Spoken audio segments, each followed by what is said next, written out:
Bien, ya empezamos con la grabación. Bien, en esta sesión vamos a intentar ver dos aspectos de lo que ya conocíamos en la introducción de la matemática.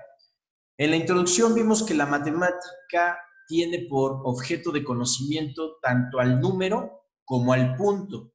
En el número hacemos operaciones y obtenemos ecuaciones, y en el punto hacemos construcción y obtenemos figuras.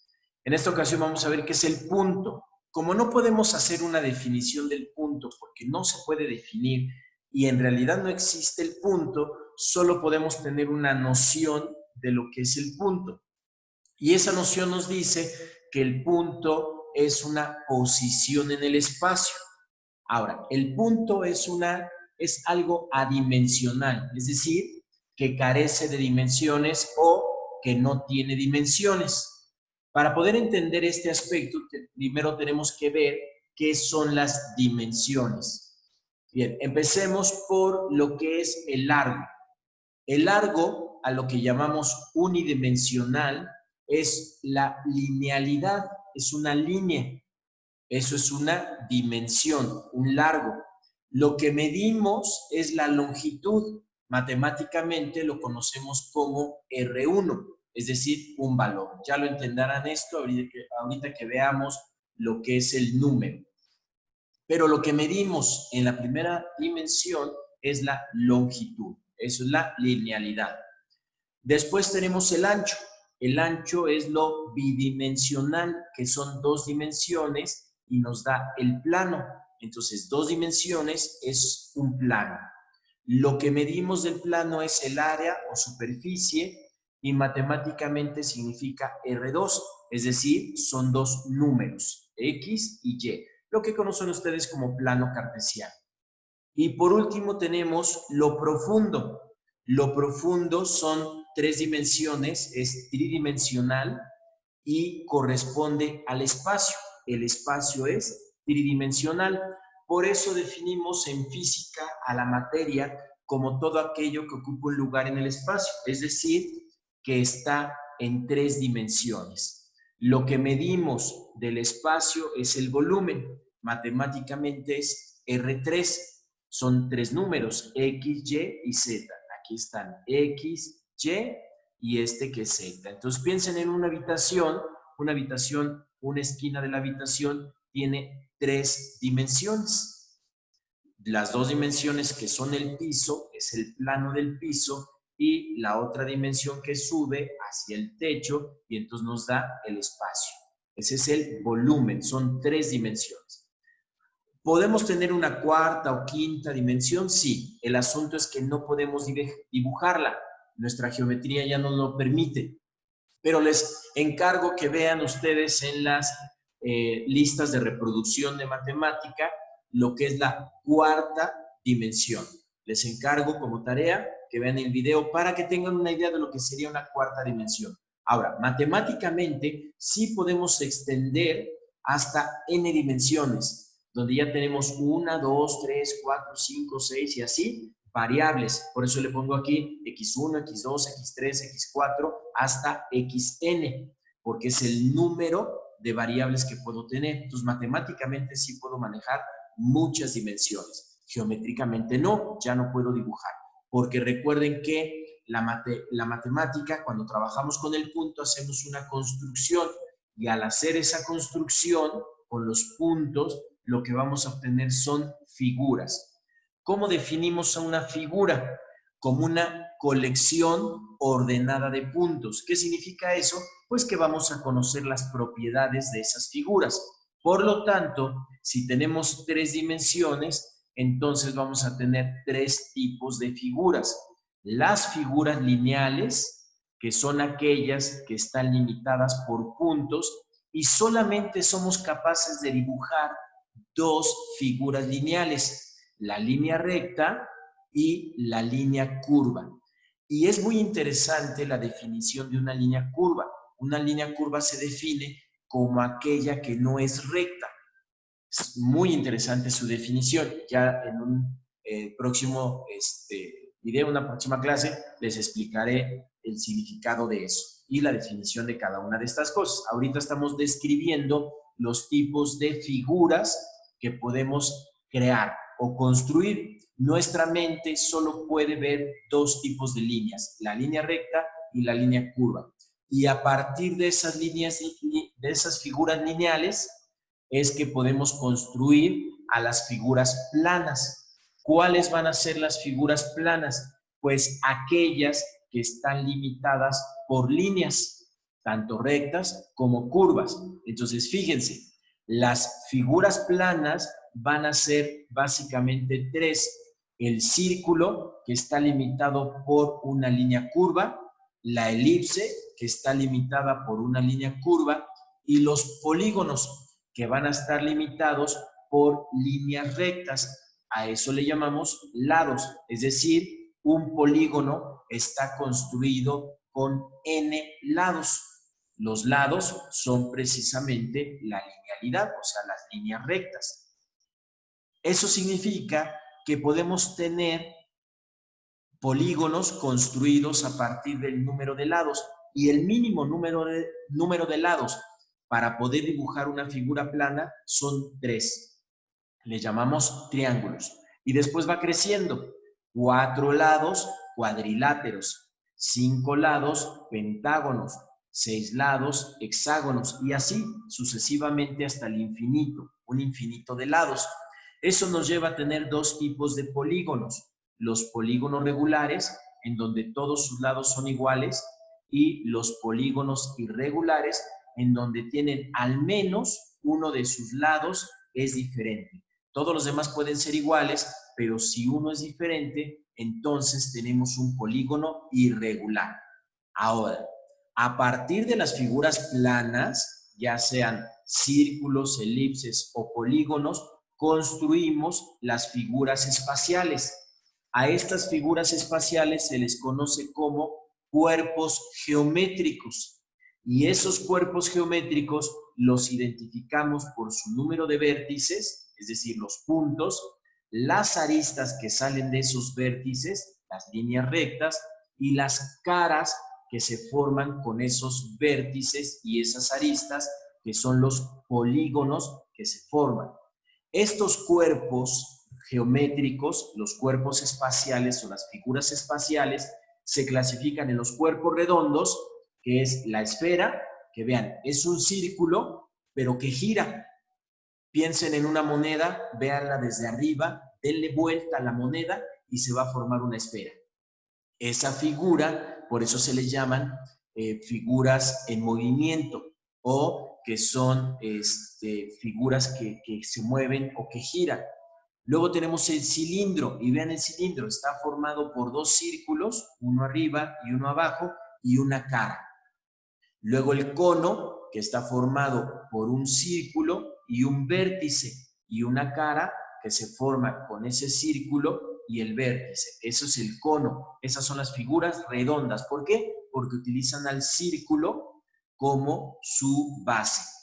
Luego tenemos a los prismas. Los prismas son aquellos que van a tener dos bases poligonales y caras. Entonces vean, aquí tengo dos bases poligonales, en este caso un cuadrilátero, abajo otro cuadrilátero, y al unir esos cuadriláteros se van a formar caras. En este caso se van a formar 6 caras.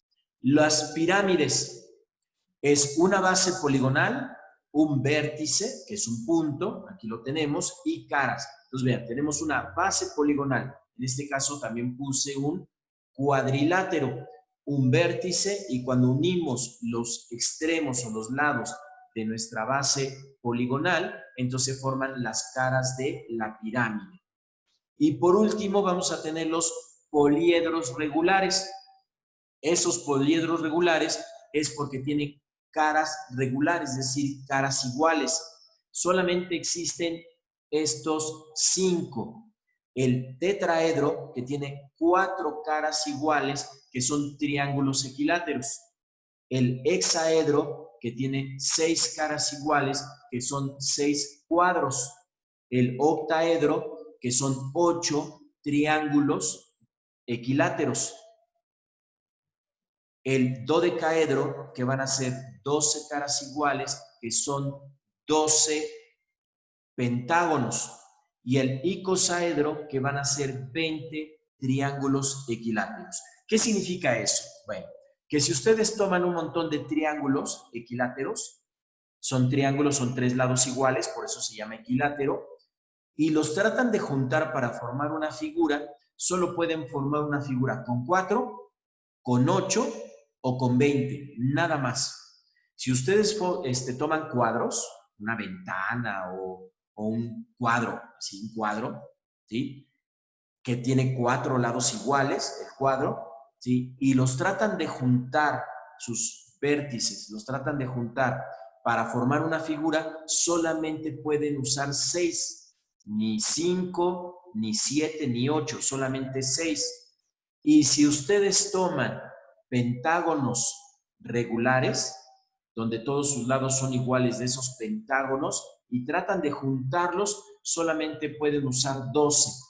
Ni 10, ni 9, ni 8, ni 15, únicamente. Bueno, a estas figuras se les consideraba en la antigüedad como figuras perfectas. Y Platón les dio mucha importancia para explicar el universo. Recuerden que ellos consideraban que había un universo y 4 elementos: tierra, aire, agua y fuego. Y entonces Platón relacionó al universo y a esos elementos con estas figuras. Entonces les voy a encargar que vean un video que está en la lista de reproducción de matemática. Si no está, pues búsquenlo, que es sobre lo que son los sólidos de Platón. Así se conocen, sólidos de Platón, de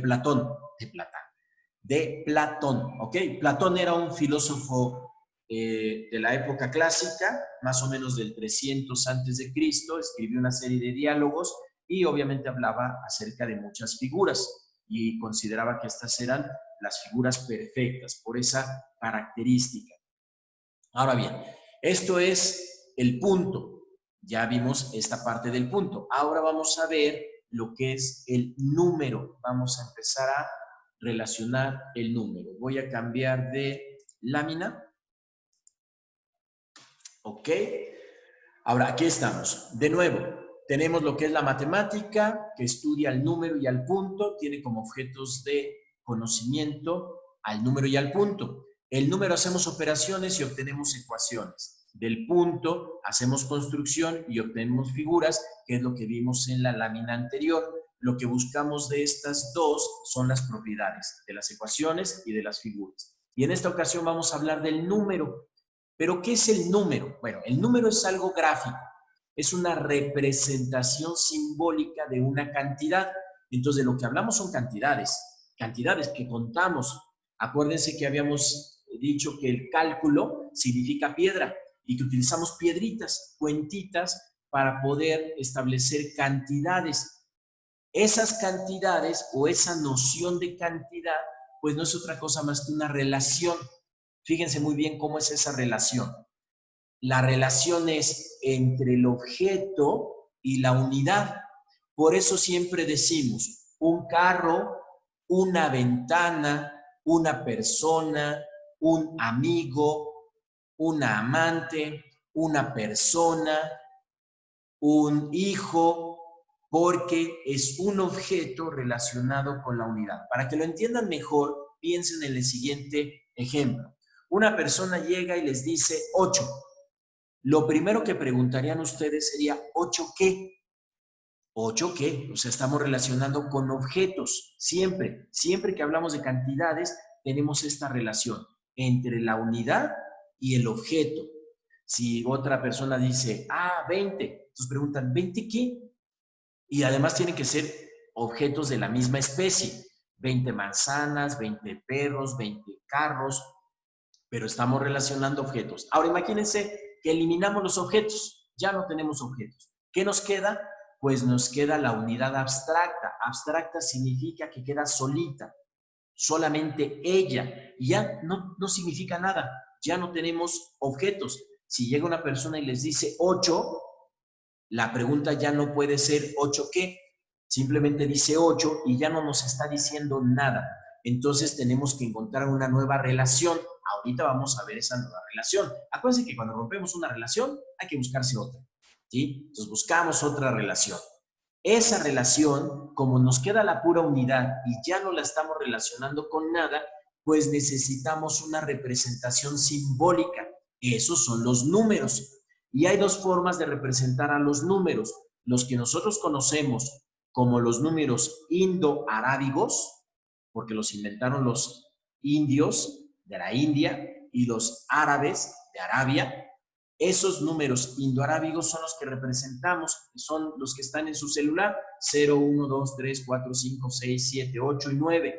Con estos números, con estos símbolos, podemos escribir cualquier cantidad grande o pequeña. Y cuando hablamos de cualquier cantidad, puedo escribir la cantidad más grande que se me pueda ocurrir o la cantidad más pequeña. Pero vean, el número es un símbolo, es una representación de una cantidad. Entonces aquí representamos la cantidad 1, la cantidad 2, la cantidad 3, la cantidad 4. Pero estos números no son los únicos. Ustedes conocen otros. Están los números romanos, que también representan cantidades. Los números mayas, que también representan cantidades, pero utilizamos otro sistema simbólico, otros símbolos. Pero cuando queremos hablar de cantidades infinitamente grandes, increíblemente grandes, entonces tenemos que representar esos números con literales. Entonces, estas no son letras, las letras son sonidos, son literales, son números escritos en forma de literales que nos representan una cantidad, es decir, A, B, C, alfa, beta, gamma, X, Y, Z, nos representan una cantidad. ¿Qué cantidad? Cualquier cantidad. Y cuando decimos cualquier cantidad, abarcamos a todas las cantidades posibles y esto puede ser el infinito. Es decir, A nos puede representar a cualquier cantidad de todas las que existen en el infinito. Bueno, ahora, ¿qué más necesitamos? Pues necesitamos una serie de operaciones.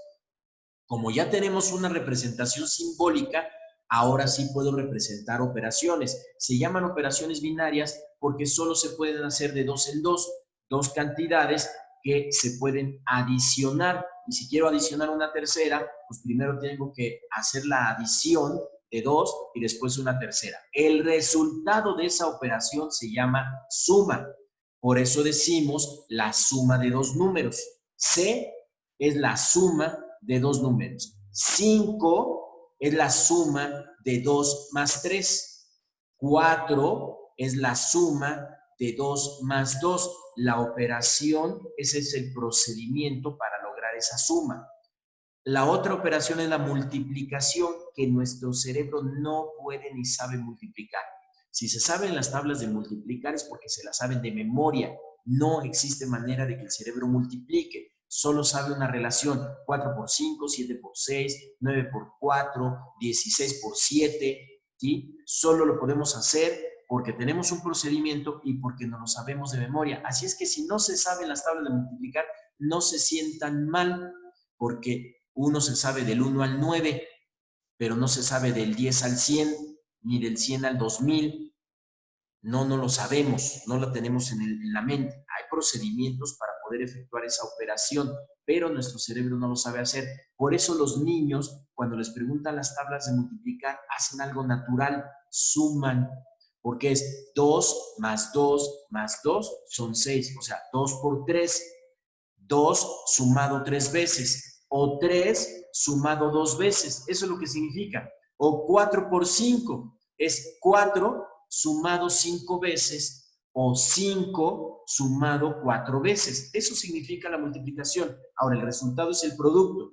Entonces, el producto de dos números, 6 es el producto de 3 por 2, 9 es el producto de 3 por 3. Espero haber sido claro. Ahora bien, ya tenemos nuestro sistema simbólico para representar cantidades. Es decir, ya tengo a mis números. Ahí están, los números. Ya tengo a las operaciones. Acá están las operaciones, ya están aquí. Las dos operaciones. Ahora necesito una nueva relación, pero como la de 2 no me sirvió, entonces me voy por una relación de 3. Ya saben que son más interesantes. Entonces, a esa relación se le llama tricotomía. ¿Qué significa? Como ya no tengo objetos, tengo la pura unidad, ahora necesito relacionar cantidades. Y hay tres posibilidades. Que las cantidades que no las conozco, pero hay la posibilidad que dos cantidades sean iguales. Ahí está la igualdad.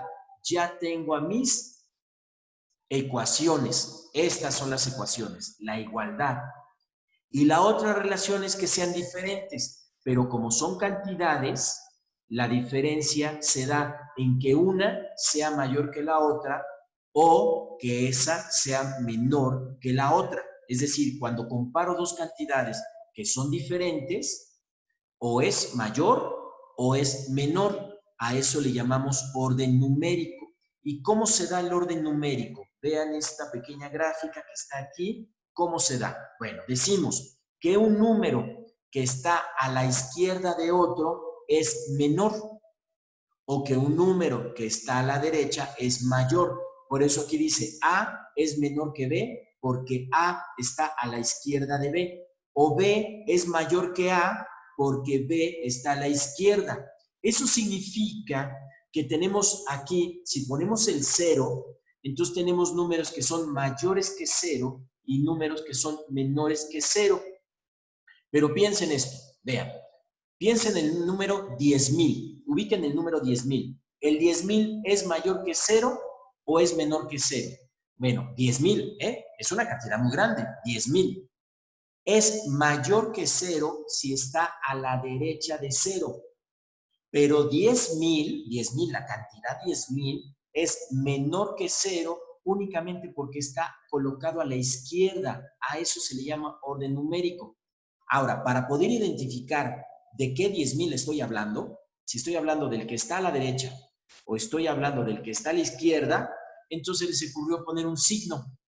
Y entonces les pusieron a los que están a la izquierda el signo negativo y dijeron, son los números negativos, son todos los que están a la izquierda de 0, es decir, todos los que son menores a 0, que son más chicos. Y luego los otros les pusieron un más y dijeron, son los números positivos, todos los que están a la derecha de 0, que a veces no se les pone el signo, a los negativos sí siempre, porque si no, no vamos a saber cuál es cuál. Por eso, cuando ustedes reciben una tarjeta de crédito, ¿sí? La cantidad que les dan, así sean 40,000 o 50,000 pesos, que están a la izquierda, significa que ahora tienen 40,000 pesos menos de lo que tenían antes o de lo que son.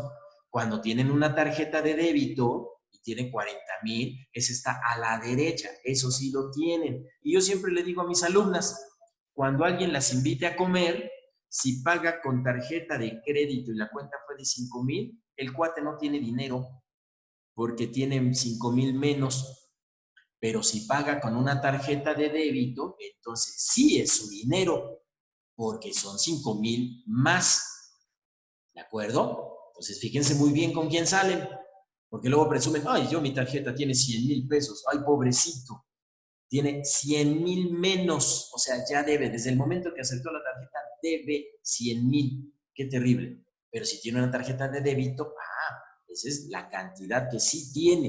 Bueno, pasando a la matemática. Ahora, ¿qué nos falta? Ya tenemos nuestra representación numérica, ya tenemos la representación de los números, nuestras operaciones, las ecuaciones que son estas relaciones, la relación de tricotomía. Ahora sí ya podemos ver cómo se comportan esos números cuando los estamos relacionando entre ellos. Ya no me importan los objetos, me importa la matemática abstracta. Ya no importa qué estoy contando, ya no estoy contando nada. Lo que quiero ahora es descubrir sus propiedades, pero necesito ahora un conjunto de números. ¿Por qué se forma ese conjunto de números? Es muy sencillo. Si yo tengo una unidad y a esa unidad le adiciono la operación de adición otra unidad, entonces ya tengo 2. Y si hacia la adición otra, ya tengo 3. Y le adiciono otra, ya tengo 4. Y otra 5. Y otra 6. Y así sucesivamente. Como dice Buzz Lightyear, ¿sí? Hasta el infinito y más allá. Esa es una expresión matemática, porque si yo voy sumando una unidad, puedo llegar al infinito, pero a ese infinito le puedo sumar otra unidad y otra y otra y otra y otra. Por eso dice, al infinito y más allá. Es una expresión matemática de infinitos. Y les encargo que vean la lista de reproducción en matemática o en matemática Kolbach, que habla sobre los infinitos para que puedan entender qué es un infinito y matemáticamente qué significan los infinitos. Son muchos videos, véanlos, están muy interesantes, la verdad. padrísimo para que ustedes puedan entender qué son los infinitos. Ahora, los enteros. Los enteros nacen del orden numérico, porque vean, son todos los números menores a 0, ahí están, todos los que son menores a 0, negativos, el 0 y todos los que sean mayores que 0, que están a la derecha.